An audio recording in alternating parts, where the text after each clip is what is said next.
Bonjour à tous et bienvenue dans votre journal des produits de bourse de l'Obsa du lundi 8 août. Record battu à la Bourse de Paris avec une 10e séance de baisse d'affilée. Le CAC 40 a clôturé sur un recul de 1,26% à 3278 points. Triste performance pour l'indice parisien qui perd près de 10,6% en 5 séances. Les banques surperforment le CAC et notamment Natixis grâce à des publications trimestrielles supérieures aux attentes. Le titre a bondi de presque 11%.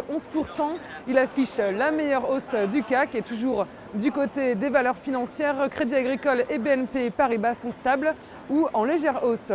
Quelques grands comptes plombés par les séances précédentes repartent de l'avant. C'est le cas de Michelin, Schneider Electric ou Alstom qui gagnent 3,64%. Wall Street a salué vendredi les chiffres de l'emploi américain, meilleurs qu'attendus au mois de juillet. Une bonne nouvelle mais qui soulage à peine les marchés, qui leur donne toutefois un nouvel élan au lendemain de leur pire séance en 2 ans. Le Dow Jones reprend des couleurs et grappille 0,54% à la clôture à 11 444 points. Le Nasdaq perd en revanche 0,94% à 2 532 points. Du côté du marché d'échange, l'euro s'échange à 1,4158 $. Côté matières premières, le baril de brut repère 1,83 $ à 84,80 $.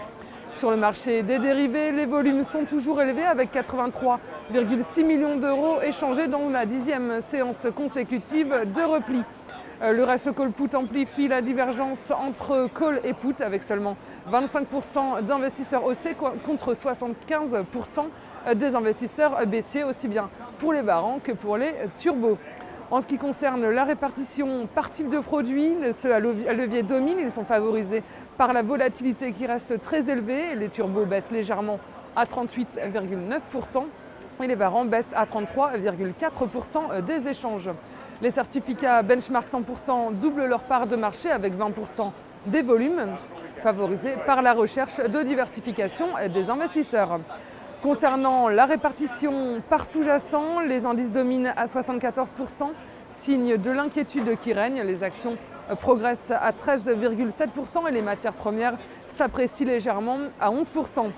Dans la top 10, les indices dominent avec en tête, comme toujours, le CAC 40 à 49%, le DAX à 7,5% et le S&P 500. À suivre les matières premières avec l'or à 6,5%, l'argent et le pétrole respectivement à 1,5 et 1,3%.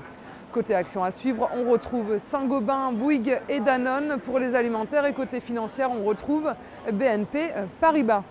La valeur du jour, c'est aujourd'hui le groupe pharmaceutique Sanofi-Aventis. Graphiquement, une figure de renversement en double sommet a été validée. La configuration croissante des volumes indique une pression vendeuse importante. À court terme, la dynamique sur le titre reste négative. Les moyennes mobiles à 20 et 50 jours sont orientées négativement et font office de résistance aux alentours des 54 €.